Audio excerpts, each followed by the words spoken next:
ABP माझावर तुम्ही पाहत आहात माझा मदतीचा हात। अनेक स्वप्न डोळ्यात साठवून हालाकीच्या परिस्थितीवरती मात करत विद्यार्थी यश मिळवतात। सिंधुदुर्गातली प्राजक्ता सावंत हिने देखील अशीच भरारी केलेली आहे, भरारी मिळवलेली आहे, जिने आर्थिक पाठबळ तिला नसताना 10वी मध्ये 96% गुण मिळवलेले आहेत। प्राजक्ताला डॉक्टर व्हायचंय। बघूयात प्राजक्ता सावंतच्या यशाची कहाणी।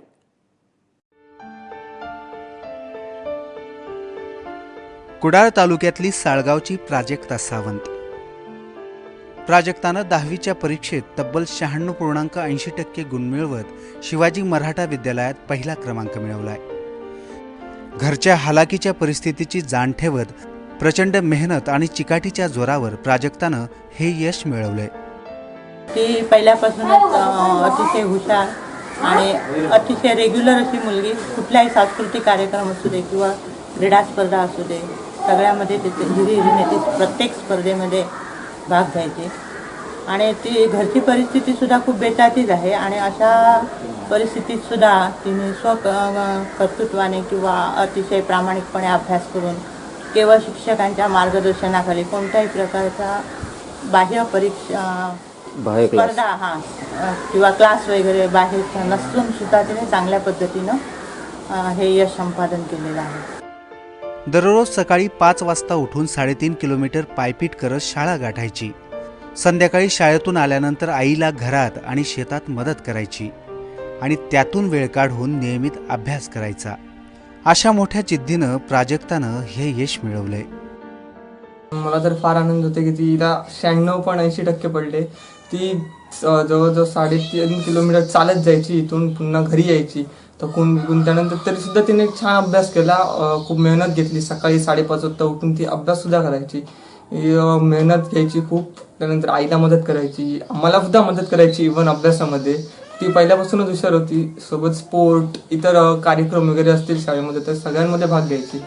प्राजक्ताचे वडील मोलमजुरी करून आपलं कुटुंब चालवतात। आई वडिलांच्या याच कष्टाचं प्राजक्तानं आज चीज केलंय। पुढे उच्च शिक्षण घेऊन प्राजक्ताला डॉक्टर बनण्याची इच्छा आहे। इथून शाळा आमची कमीत कमी 3.5 किलोमीटर असेल आणि पाऊण 1 तास तरी मला शाळेत जायला लागतो। ट्युशन नव्हतं, फक्त शाळेत जे लेक्चर असायचं, जे शिकवायचे त्यातून अभ्यास केला मी। आणि शाळेतून घरी आल्यावर अभ्यास आणि आईला मदत, अजून शेतीची काही कामं असतील ती, तर त्या सगळ्यांचं मिळून आणि अभ्यासाचं काय ते टाइम टेबल व्यवस्थित बनवलेलं मी आणि त्यातून मी अभ्यास केला। ह्यापुढे मी सायन्स साईडला ॲडमिशन घेणार आहे कुडाळ हायस्कूल, कुडाळ कॉलेजमध्ये। आणि ह्यापुढे मला डॉक्टर बनायचं आहे मला। आयुष्यात यशस्वी होण्यासाठी आवश्यक असलेली जिद्द आणि चिकाटी प्राजक्तामध्ये। याच गुणांमुळे तिनं 10वीच्या परीक्षेचा अडथळा लिलया पार केलाय। पण आता डॉक्टर बनण्यासाठी तिच्यासमोर आर्थिक संकटांचा मोठा डोंगर उभा आहे, जो सर करण्यासाठी तिला गरज आहे मदत करणाऱ्या दानशूर अशा हातांची। सदाशिव लाड, एबीपी माझा, सिंधुदुर्ग।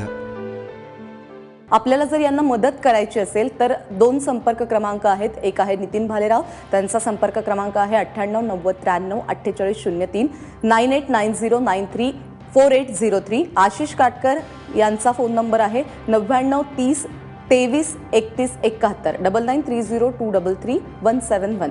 आणि खालच्या पत्त्यावरती एबीपी माझाचा हा पत्ता आहे, ज्यावरती तुम्ही चेक पाठवू शकाल।